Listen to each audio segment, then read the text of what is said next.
said, my name is Vanessa Wilson. I'm actually a transactional lawyer, so I work in the energy sector. I have for over 20 years, but I put together transactions, and they asked me to come and speak today a bit about what's going on in the energy industry. I know you're all reading lots of headlines about the energy transition, so we're going to talk a little bit about that, but then segue into how that's resulted in some disputes, how that can result in disputes, and some important issues to consider around those kinds of disputes.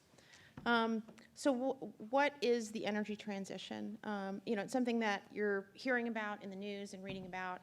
Essentially what we're talking about is an effort to move away from fossil fuels, an effort to move towards renewable technologies, renewable generation, for example, solar, wind, and to use what are considered renewable fuels, such as hydrogen, depending on how it's created. And all of these concerns relate to concerns over climate change and efforts to decarbonize generally. And that doesn't just apply to the energy industry, that applies to all industries and their use of electricity. The carbon emissions associated with the generation of electricity is one of the biggest contributors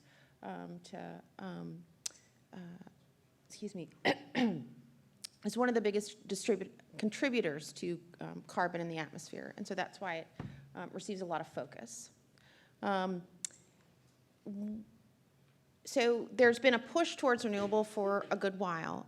It's really sort of gained more traction, I would say, in the last few years with this very specific focus on climate change and focus on ESG concerns.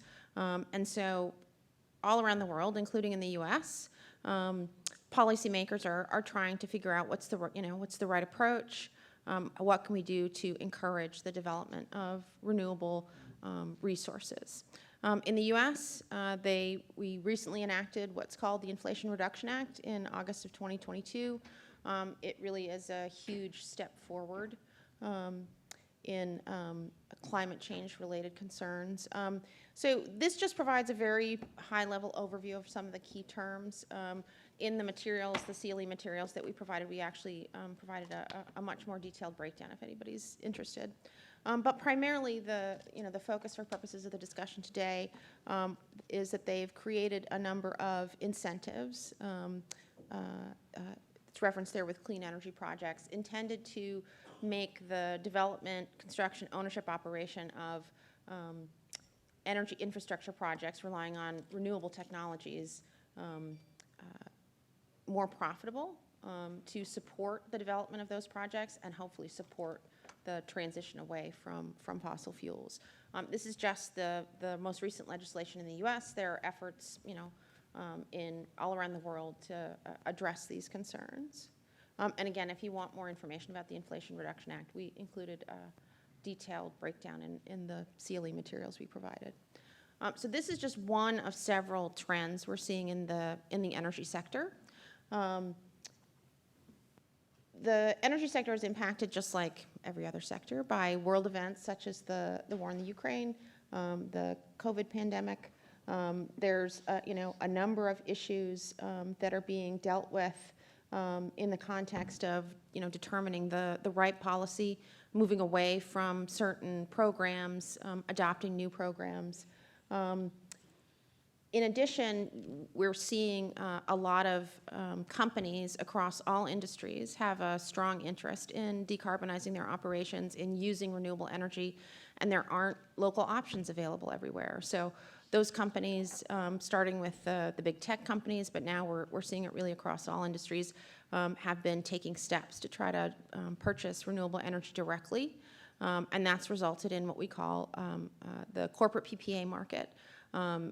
Again, pretty much across the globe, you see companies seeking out opportunities to directly purchase renewable energy for their own use, as opposed to purchasing whatever energy is available from their local provider. Some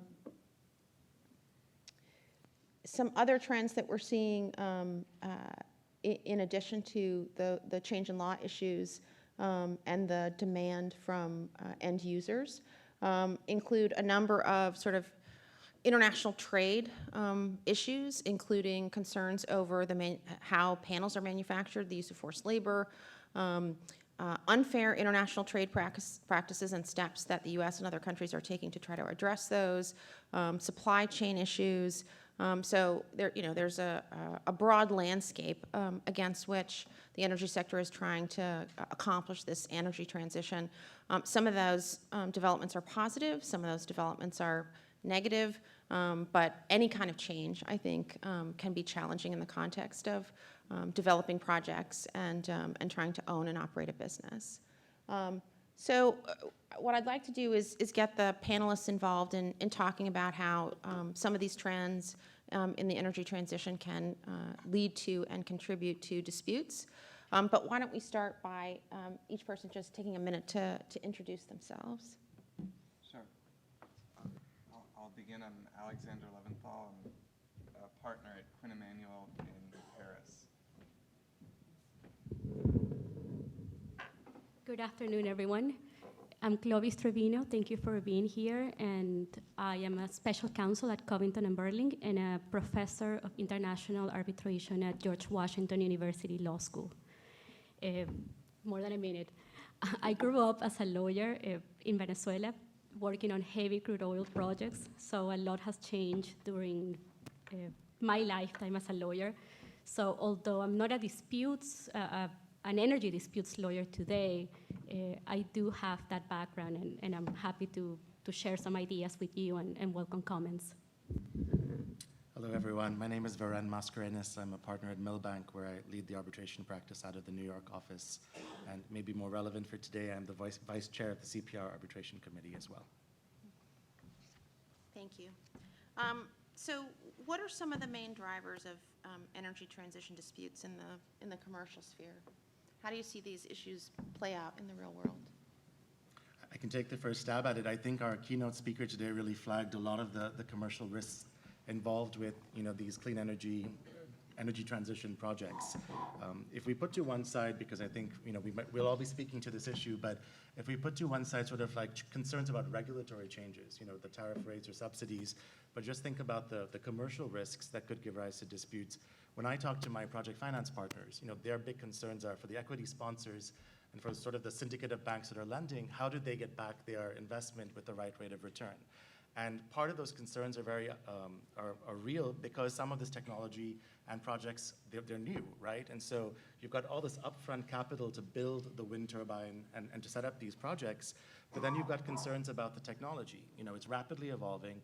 There are going to be new players coming on with cheaper technology that has better performance capabilities. So how is that all going to compete? These projects are meant to be somewhat long-lasting in life, but then what happens to that technology and the operations and maintenance over the course of the investment, and what will that mean for potential disputes? There's all sorts of differences between old energy and clean energy in terms of production profiles, intermittent weather issues. So how will that impact how users and the production profile from these projects is going to be bearing out? And then finally, a lot of these projects are they're decentralized. There are a lot more players on the horizon. So how do they connect to the grid? And with that decentralized structure, there's a lot more opportunities for dispute. So I think on the commercial point of view, the newness of the projects, but then also how they develop and run for the course of their life give rise to these disputes concerns. I don't have much to add on that front, but I think it can be summarized quite simply. You have high upfront costs. You have to put a high investment into the host state, and you're facing a lot of risk. You need your asset to operate for a very long period of time to recover that investment. So there is a high risk of under-recovery.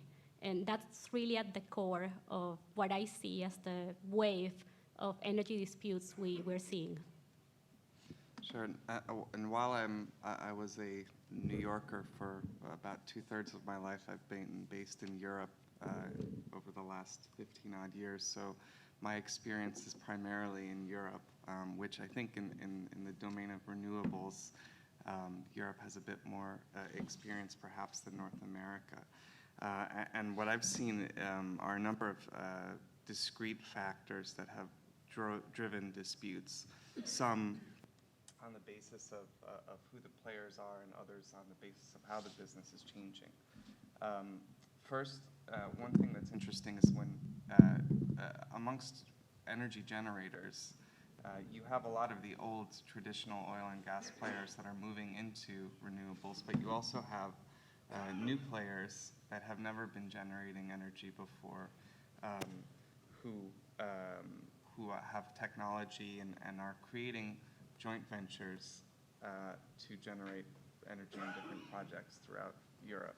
And the dynamic is somewhat like a joint operating agreement that you might see in oil and gas. But the dynamics are very different because the parties have no experience together and little prospect of future collaboration together. And also, as we heard this morning, financing can make margins quite tight and pressure on the parties. As Viren mentioned, also another aspect is changing rules. Incentives are changing. Permitting can be very difficult and the rules are changing, and that creates delays and frustrated expectations. What we're seeing coming soon in Europe are content rules, which are going to force suppliers in particular to source materials locally within Europe rather than from places like China. New technologies has been a crucial driver of disputes in renewable sector in Europe. You have a very dynamic playing field with development happening from year to year. What was commonplace in the industry 3 years ago when a project started turns out to be obsolete, whether it's a material or the way that you're conducting a project. That leads to particular disputes between generators and suppliers, whether it's as a result of delay or a defect in materials that is caused by this particular context of the project. And finally, commodity price uncertainty. A lot of resources have been, a lot of materials for projects have been sourced from Ukraine, for example, steel. That has created great uncertainty on projects, and of course, electricity price has created uncertainty as well. So we've talked a bit about change in law risk and how that's increased in the energy sector. As I said, whether it's a good policy change or a negative policy change, I think uncertainty always has a chilling effect on development and on business. And I'll just speak from my experience in transactions. We've absolutely seen that contractual terms have changed. Project sponsors who in the past might have accepted all change in law risk, or at least most of it, are now seeking very specific relief. They're pressing for other players to share in that risk, and for specific forms of relief, often in the form of a price adjustment, a price increase, if there's a change in law that results in additional costs with respect to a particular project or a particular technology. How have you guys seen that risk sort of translate into disputes, and how do you see those issues resolved? So, I'm happy to take that. go for it. So as my colleagues flagged, as I said earlier, there is a high risk of under-recovery in the renewable energy sector. And I mean, not to mention the risk that the wind will not blow. I mean, it's quite unpredictable to determine the output of these projects. So what governments have done is to provide incentives. What are those incentives? They can be tax incentives, subsidies, feed-in tariffs, whereby the producer is guaranteed a certain price, above market price, for the energy it delivers. And they invite investors in, the investors come in, they put in the investment, and it turns out that the government might say, well, look at this new technology. We might want to put our eggs there. Or I think the investor is getting a very good deal. We want to roll back the incentives. Or the government might say, well, we have financial constraints. This is too expensive. We don't want to do it anymore. And what happens next? The regulatory framework changes. It can be altered in small steps, or it can be altered quite drastically. And in doing so, governments might affect the investors' legitimate expectations. Let's look back at the 2018 financial crisis. What happened? Multiple European countries had offered incentives, especially to solar investors. And after 2018, it perhaps became too expensive, the regulatory mindset changed, so certain countries rolled back those incentives. And you can think primarily of the case of Spain, which in 2007, I believe, had offered a 25-year fixed tariff for investors in the solar sector. A few years later, the government changes the rules of the game. It imposes taxes on energy delivered to the electricity line. It imposes a limit, a cutoff of 30 years on the fixed tariff. It also imposes some costs, sale costs on selling the energy to the grid. And the result is that the economics underlying the project that led to that investment changed drastically. So what happened? Spain faced, or is facing, a large number of claims by investors in the renewable sector. I believe more than 50 claims and about 8 billion euros in potential litigation.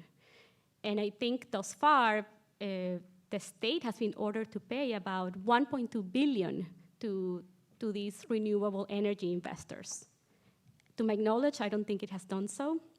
But this really shows what the story is. The common story is incentives are put in place, incentives are rolled back, litigation follows, and this is exactly the change of law risk and the regulatory risk that is quite relevant, perhaps not in every jurisdiction, but in many jurisdictions, particularly in those that are new to this sector. What have tribunals done? How have these claims been resolved? On the one hand, you have investors claiming violations of their legitimate expectations and their entitlement to what it's called, it can mean many different things, but the treaty standard is fair and equitable treatment. Investors have also argued that these measures amount to an indirect expropriation of their investments, whereas the state has said, well, no, the regime was overcompensating investors. We can regulate. There's no freezing of the law. The investors should have known better. When we said 25 fixed-year tariff, we didn't really mean that. So the outcome has been quite varied. Some cases have been favorable to Spain and to other states. A good number of cases have resulted in adverse decisions to Spain.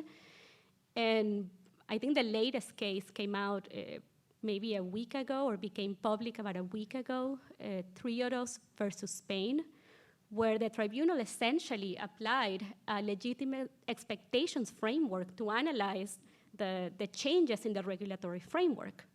It said 25 years. It's in the law. You said it. Rolling that back amounts to a breach of FET. However, additional taxes don't come into play. Additional cost of connecting to the grid, that's not major, that's not fundamental, that's not central. But the decisions are quite diverse all over the place, and this really just means that the investor needs to be aware of the regulatory risk at stake and try to allocate the risk as best as possible in their contractual arrangements. Are we going to see more disputes? Sure, very likely. I think one of the things that keeps coming up in the Spain cases, and actually I don't think Spain has been settling them, I think it's been fighting them, although they have offered if you want to renegotiate, you can, although not many investors have taken them up on that. I think one of the things that we're seeing coming out of those cases, though, is a focus by the tribunals on what is an appropriate rate of return for the investments that have been made by the equity sponsors.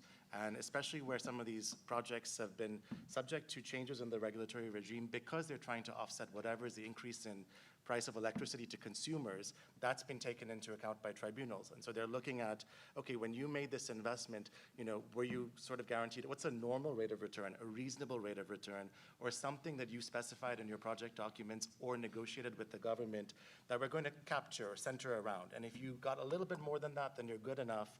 If you're asking for much more than that, then we may not give you the full scope of damages. So I think that's where some of the playing field is moving to now, that rate of return to assess what is the change in the regulatory regime. Yeah, and I would just add, I don't think we'll see too many additional disputes like the Spain disputes, because Spain really did three things wrong. First,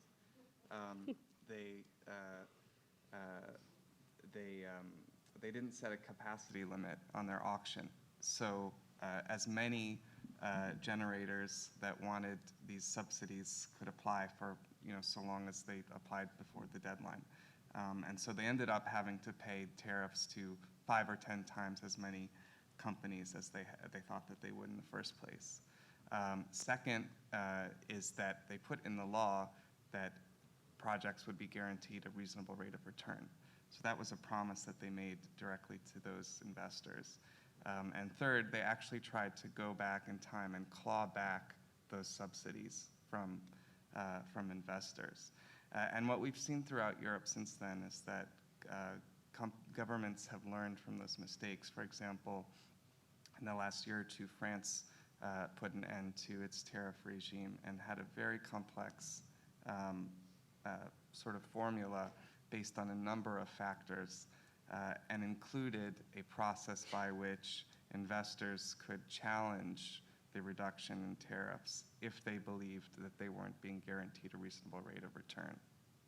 So I disagree with you, Alex. I do think that there is some recognition and lessons learned within the European states, so the French example that you gave, but the fact of the matter is, Spain, Italy, the majority of cases are pending against them, and then you've got some against Bulgaria, Romania, the Czech Republic, and those were a lot of the European member states that have moved in the direction of renewables perhaps earlier than others, and so now there's a lessons learned next generation of measures. But I think for lots of the parts of the world, and including in African jurisdictions, which are newer to renewable energy projects, there may be a new wave of cases. So I don't think that experience that's been very visible and polarizing, frankly, in Europe, and partly because it's trying to deal with, energy security, especially in light of Russia, Ukraine, and in light of the price of energy during winters, but then also all of these cases and an intra-EU element that's making them more polarized. I think those lessons learned will help in some cases, but not in others. And the example you gave earlier, thinking about content requirements. I mean, part of the problem for European states has been that all this investment has been made in wind turbines, but now they're finding that essentially Chinese competitors and manufacturers can do it for much cheaper. So then there's this issue of putting in domestic content requirements in the EU, but that also means then you've got discriminatory treatment possibly, depending on how you're structuring that issue. So I think for Europe, there's a challenge of moving away from fossil fuels, but recognizing that there's this transition struggle, and therefore whatever they're trying to do in the amendments to the regulatory framework could give rise to still some unfair discriminatory treatment, just newer versions of it, I think. And adding to that, Japan is, I believe, the latest country to have faced renewable energy arbitration based on scaling back feed-in tariffs that were provided to investors. The case I don't think is public, so I'm not familiar with the details, but Costa Rica has also faced claims. I believe they were settled, but also involving hydropower plants. So I do see a wave of disputes, perhaps not as dramatic as the Spain example. From a transactional perspective, one thing we're seeing too is, anytime there's a new scheme, anytime there's a new incentive or tax benefit or feed-in tariff, the way that the transactions are structured changes a little bit, and that impacts not only the developer, but you were mentioning almost all these projects are independently financed. So you have the financing parties involved. In the U.S., you have what we call tax equity financing, which is because they're tax incentives. Essentially, it allows you to reduce your tax bill. You have to have a high enough tax bill to be able to claim them. So there's not just the project sponsors, but all these other parties that have all these very complex structures around it. And every time they change the scheme, you sort of have to rework how the structures work, and there's a fair amount of risk associated with that, just restructuring the way things are done. And among private parties, disputes arising as a result, because it's a new structure, it's a new allocation of risk, it's a new way of approaching a financing or a contract. And I think, so on the private side, I think there's an increase in potential for disputes as well. And I think one of the things we're seeing more of is, before it might have been the equity sponsors who were bringing these Spain cases, et cetera, but now you've got these syndicates of banks that are much more attuned to investment treaty options, because there's a recognition by some tribunals that loan instruments or hedging instruments, they can also be investments. You have Portugal versus Spain, which is, I think, brought in the context of loan and hedging transactions, and that's unusual from an equity stake, which is a more sort of understood investor making an investment. So I think you're right that with the playing around of these types of tax equity structures, et cetera, and loan arrangement, hedging arrangements on inflation, currency exchanges, you're going to also see how those loans are structured to potentially take advantage of investment treaty arbitration options.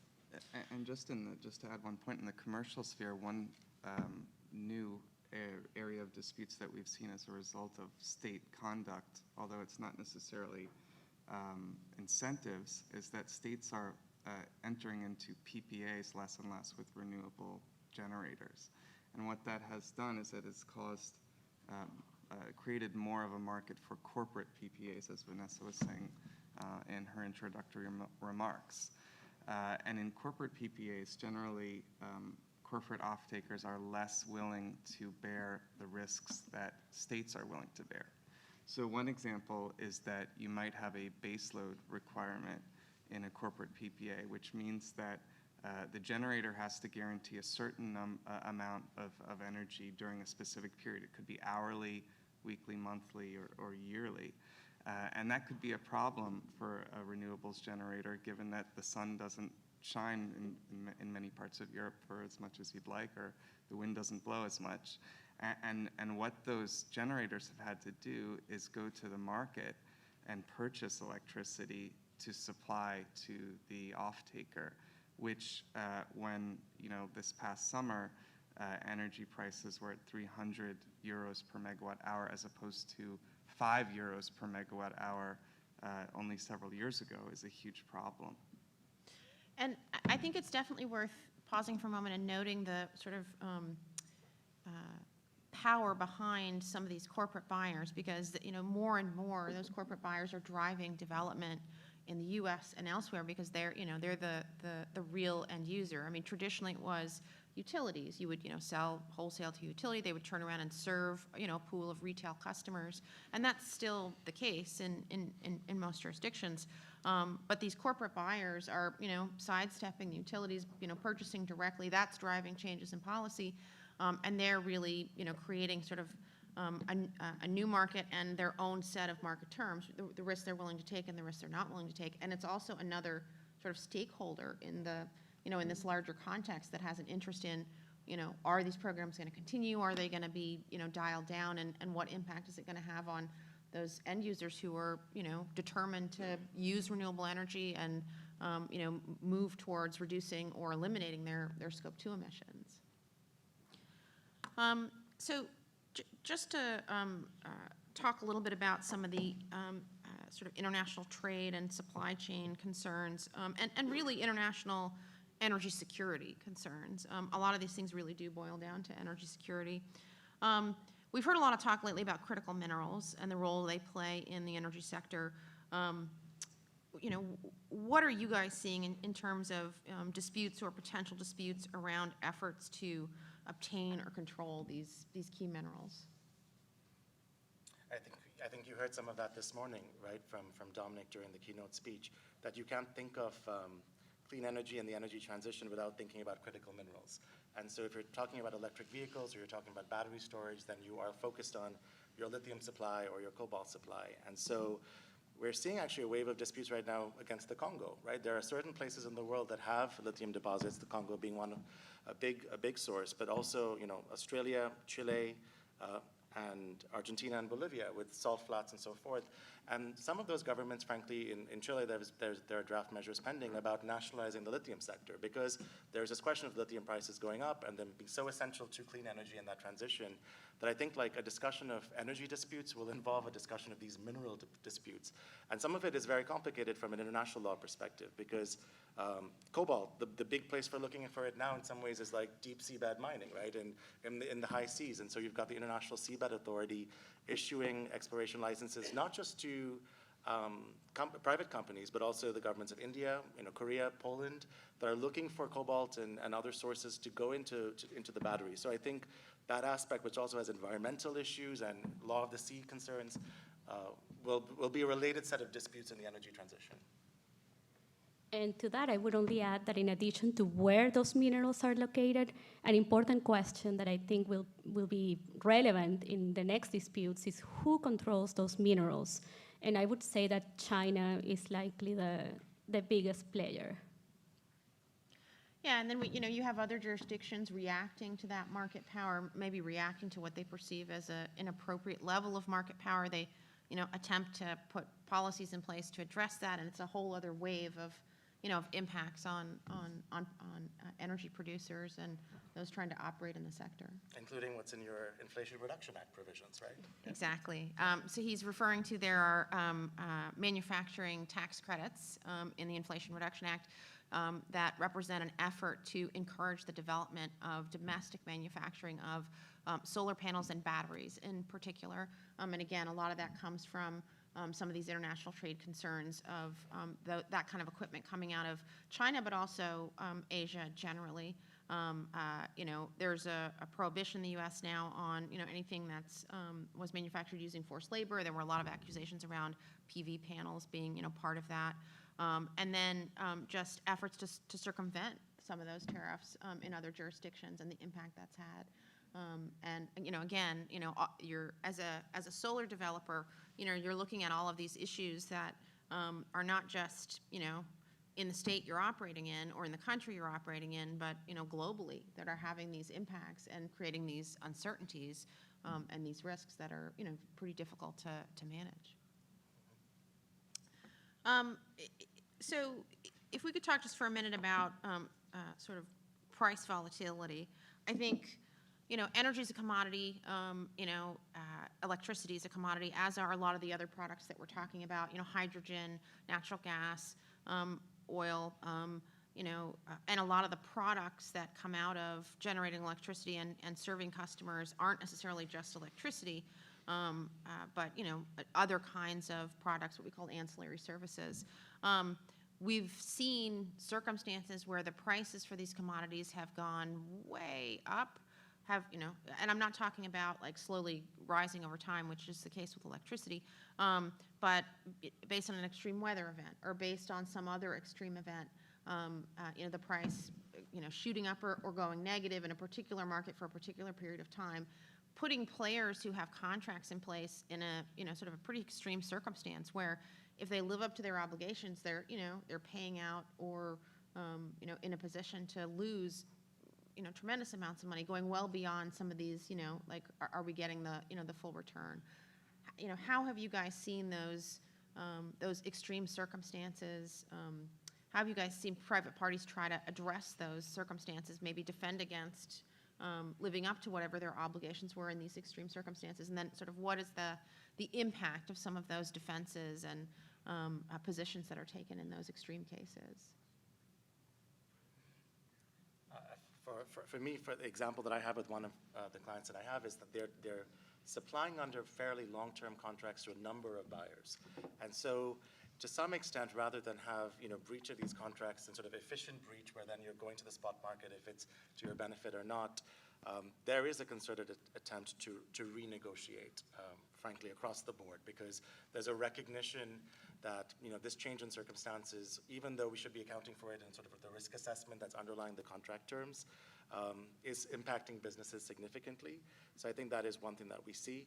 I mean, this morning when we listened to some of the discussion about LNG and that supply there, and especially LNG to power terminals and coming into, that form of energy generating electricity, I think we're going to see shorter price review periods being put into long-term contracts. So, what may be 3 years, every 3 years we've got to renegotiate the terms of those long-term supply contracts. And I think especially for LNG, for example, where in Asia or Eastern Europe still there's a lot of linkage to oil or oil-linked products that may be out of whack then with LNG prices, you're going to see much more focus on recurrent reviews to address this kind of issue.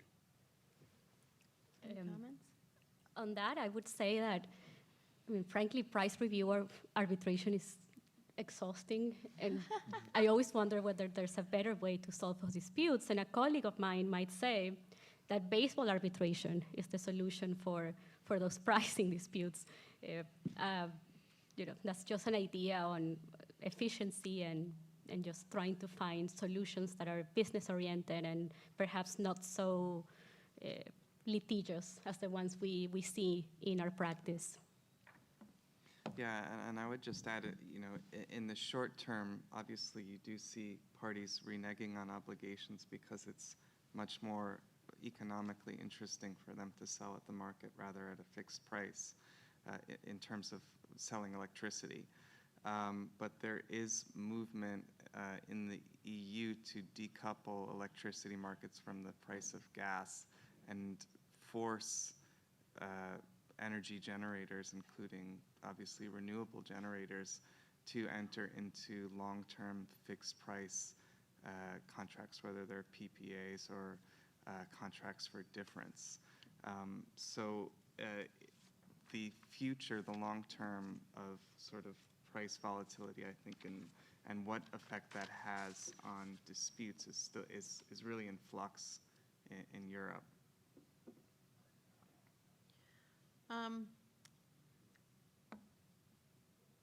So another thing that at least I've seen in the headlines and people talking about is the Energy Charter Treaty and threats from various jurisdictions that they're going to withdraw.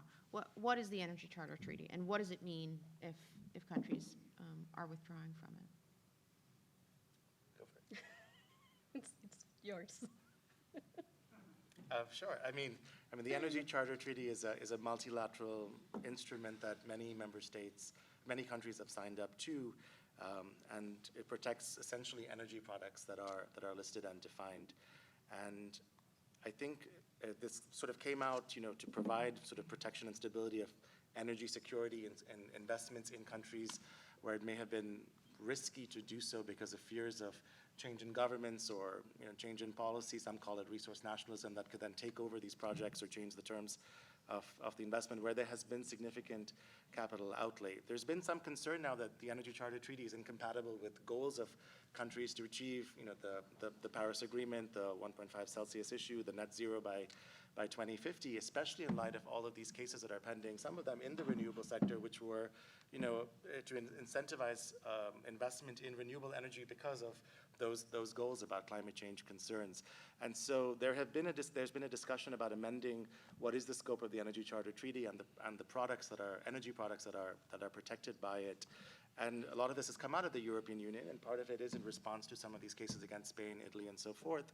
And so there is a little bit of uncertainty as to if the EU pulls out of it and its member states, what could be the future of that instrument that has been the jurisdictional source of a lot of investment treaty disputes. I think that's maybe an example of an instrument that was designed to facilitate investment in traditional forms of energy that now is becoming being not held hostage is the wrong phrase, but is being used in other sources of energy that are at odds with Europe's policy and other countries' policies, perhaps. You mentioned resource nationalism, and I do think it's interesting as you look at how various countries are dealing with this question of the energy transition and how do we move away from fossil fuels. There does seem to be this sort of emphasis of looking inward at creating markets, creating manufacturing locally, and sort of looking internally, and that energy security rests with having what you need in your jurisdiction as opposed to globally, so it's almost sort of a move away from the concept of like a global economy. I mean, how realistic is that really? You know, when you look at, you know, a lot of these, you know, cross-border projects and cross-border disputes. I mean, you know, we were talking about minerals earlier. We were talking about, you know, the supply of equipment. I mean, the energy sector currently, you know, operates on the, you know, on a global stage. And I think, you know, seeing countries sort of try to move away from that, in the long term, you know, I'm not sure that's the answer to energy security, even though it might feel like it. You know, I think that that's going to create a lot of challenges and a lot more conflicts in the context of international trade. I mean, do you guys agree with that? Yeah, I think absolutely. I think that the European Union, in many ways, has sort of been, you know, European countries have decided about 50 years ago that they would phase out mining of the types of materials that are needed for energy transition projects like rare earths, lithium, and things like that. So you don't find that many mines in Europe as you did at least over 50 years ago. And that's changing now because the European Union has decided that they won't be sourcing those materials from China anymore, or are trying not to, at least in the medium term. And a second aspect of that is also the response to the IRA, which is in the works, and like anything in the European Union, it takes a very long time, but it will happen at some point, and will no doubt create content requirements for projects in the European Union. So I think, you know, it's only a matter of time that European countries as well sort of resort to resource nationalism and want to protect those new assets that they'll have within the countries. Yeah, I mean, I think I do think it is short-sighted. I mean, the reality is you have to look at this and approach it globally, and the fact that China, I think the point was made earlier, has been, so both has amassed a lot of expertise because of the scale of its own investment within its country, and maybe some of that is powered by coal, as we heard earlier today, but, you know, it's also been aggressive in terms of solar energy and wind energy to meet the country's enormous needs. It's also looked outwards, right? China's not just been looking at its own vast resources, it's been investing heavily in Africa and then in Latin America because it needs to tap into sort of that long-term supply arrangement and sort of like the synergy of the whole system working together. So I don't think, you know, while there may be knee-jerk reactions and response to certain things, I mean, I think, for example, the concern about products that are manufactured in Xinjiang and, you know, the concern about the Uyghurs, that's a very specific issue that's given rise now to some protectionism or some import restrictions or customs controls because of the human rights issue. But otherwise, it would be very difficult to ignore that you've got to sort of play in this playing field. I mean, in response to a question about, you know, LNG that's produced here is still going to be, you know, maybe exported or supplied to Asian sources, including India or something like that, you know, as was discussed. So I don't think that in the long run you can have that parochial view. It'll backfire. Any recommendations that you guys might have with respect to, you know, if you're putting together this kind of project, putting together this kind of transaction, with respect to choice in law, with respect to dispute resolution, any best practices that, you know, that you guys would suggest or that you've seen, you know, based on your experience on the dispute side?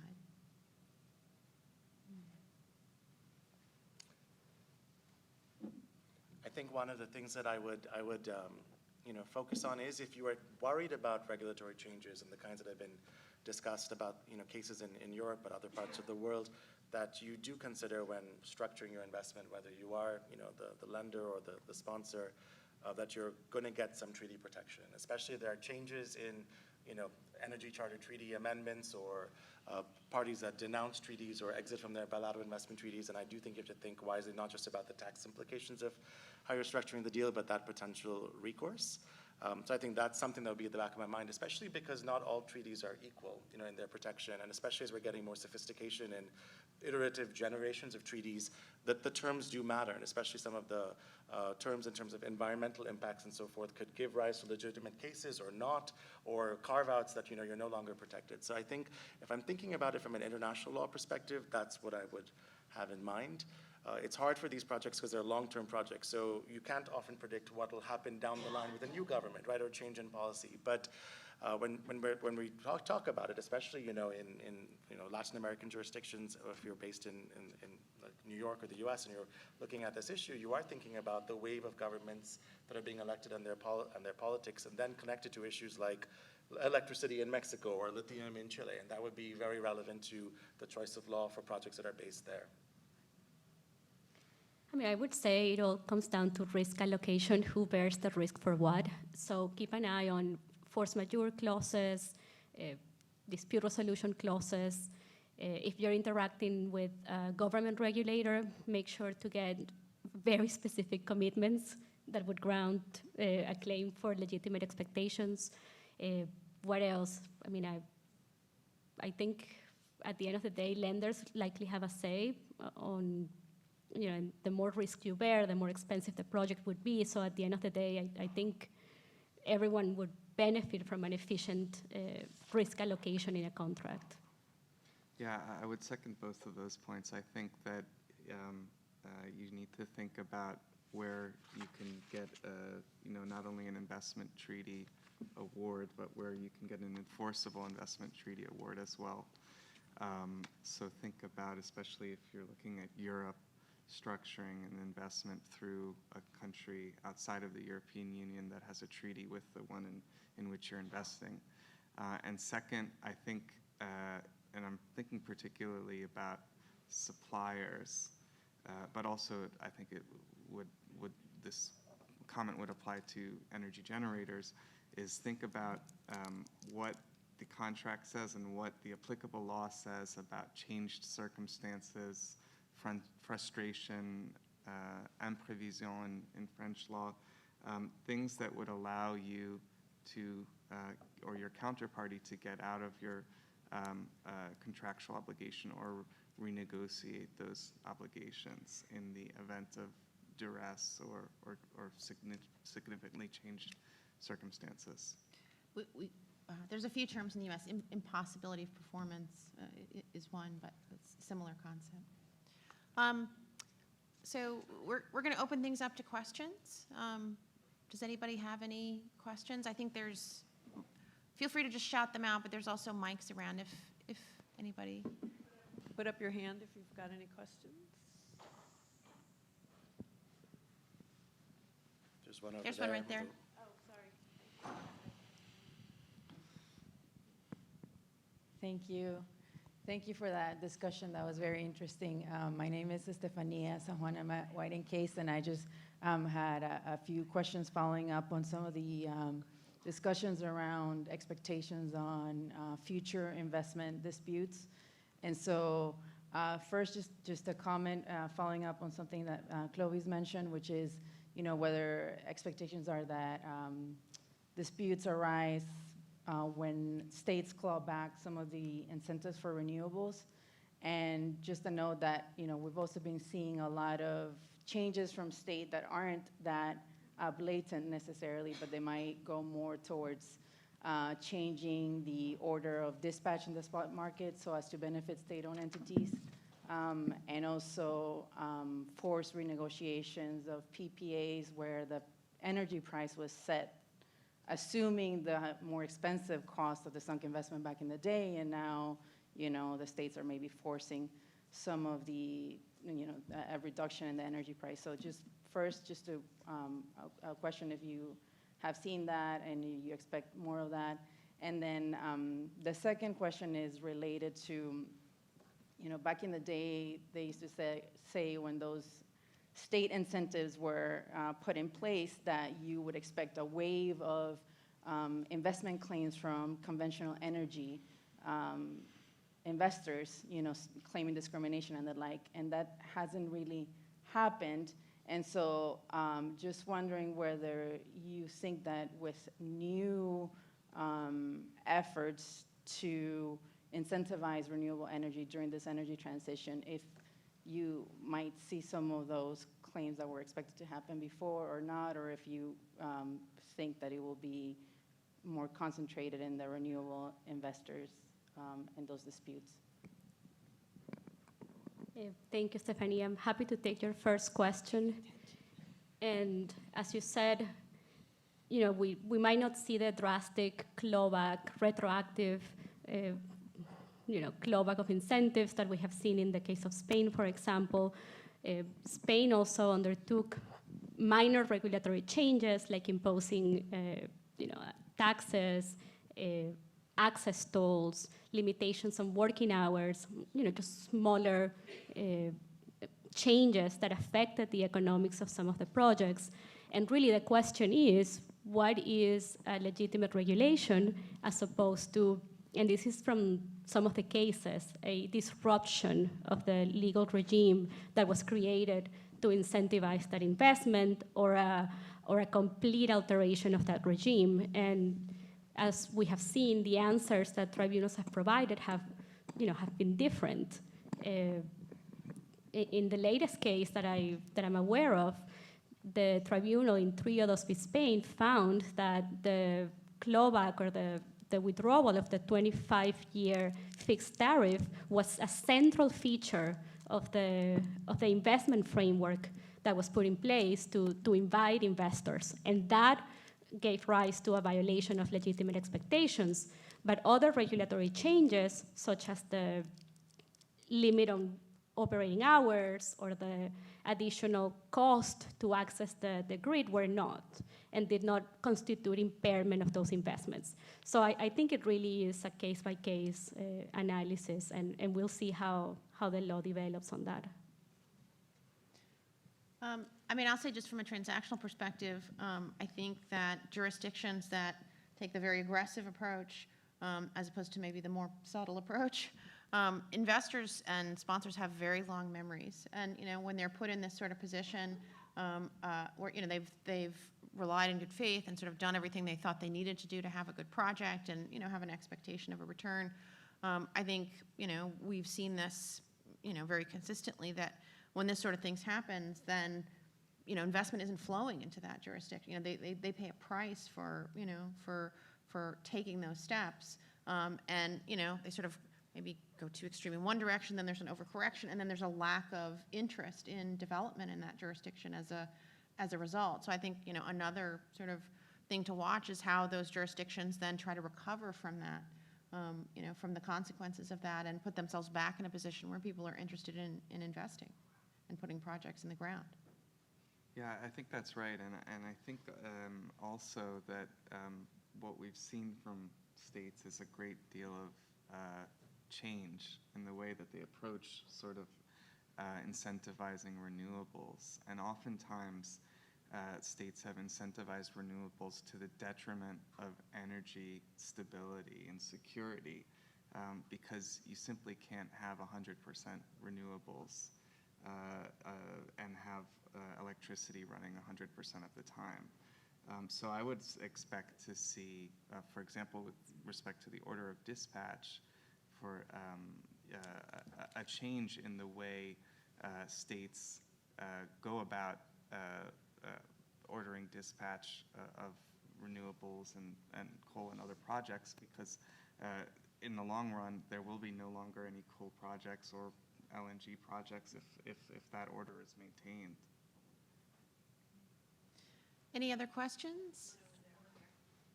Thank you. I'm Emma Vidak. I'm Viren's former colleague at King & Spalding, and now independent arbitrator. I have a question that was inspired to a large extent by a comment from you, Vanessa, and also Viren, about the capital influx coming to a large extent from China over the last 10 years, but also more expertise being developed in formerly less developed jurisdictions, including in Africa. And my question is, do you expect to see more performance-based concession cancellations in the future? And I ask that because what I've observed is that more often than not, joint ventures that were created in Africa, on the one hand from China, on the other hand from a Western company that had know-how or some level of advanced technology, more often than not failed. And they more often than not failed in the performance stage of the project. But nevertheless, the governments were more often than not slow in canceling licenses and concessions for that reason. But now, with more expertise being brought on a local level, we expect that we're going to see more performance-based cancellation disputes, especially in Africa. Thank you. It's a good question. I'm not sure I know the answer. I think that there is, there are certain jurisdictions, in particular China, where there is tremendous expertise, right? And you've seen different countries experimenting with renewable energy, not just in Europe, but around the world, and the US may be sometimes on the back foot on certain things. So it may well be the case that in addition to, content-based requirements in the laws, in the contracts, you're seeing some of these issues that would then give rise to, the transfer of know-how and so forth. I'm not sure how it would work ultimately in terms of the flow of capital, where that's coming from and how that's going to play out in what the requirements are built into the specific players to a contract or to a project. One of the interesting things about these renewable projects is you've got to have so many players involved, right? And especially because you're connecting to a grid, but you're getting supplies from different parts of the world, you're getting know-how, you're getting equipment, and in that integrated world, I don't have that much insight into the performance content that's going into the contracts. Maybe you know more, Vanessa. I'm sure you do. I mean, I do think that, it depends on the location, but I do think that governments are getting, generally speaking, getting more savvy about these technologies. A lot of them have very specific goals that they've set and announced publicly. Sometimes that's based on the Paris Agreement, sometimes it's not. And so they do have higher expectations and very specific goals that they're trying to meet. And if a project isn't performing, I think they are more likely to take action than maybe in the past. I also think that in looking at what's the right technology, different countries and different investors are making choices about I'm going to bet on this, or I think, lithium batteries are here to stay. Oh, I think, there's going to be a new and better battery around the corner. And, people are making those kinds of choices, and some of those bets are going to turn out to be right, and some of them are going to turn out to be wrong. And so I think that's going to have a big impact as well. It's certainly an exciting time in energy, and I'll say one of the things that I love about doing energy work is, we talk about the energy transition today. I feel like the energy sector, sort of transforms itself on a pretty regular basis, whether that's based on changing business models or, changing technology, or, just changes as we've seen in, who the customer is, what the customer demands. So it's certainly exciting and challenging to be working in energy today, that's for sure. And I think it's not just the forward-looking, right? It's also where you're coming from. I mean, part of the reality is this transition is not just about over these new projects in terms of disputes, it's also about old projects. As governments say, well, we're going to shut down, coal, they may be shutting down coal-powered power plants with compensation, but not the coal mines that are supplying those power plants. And so there can be, as we give up certain things, there's going to have to be a renegotiation out of those into the new, that you have disputes over the old energy and disputes that we were discussing this whole hour about the new forms of clean energy. It's exciting. Exactly, but if you're Venezuela and you're, have the highest oil reserves in the world, perhaps not that exciting. Yeah, it's all about perspective. Exactly. All right, well, that's all the time we have. Thanks, guys, very much. Thank you. Thank you.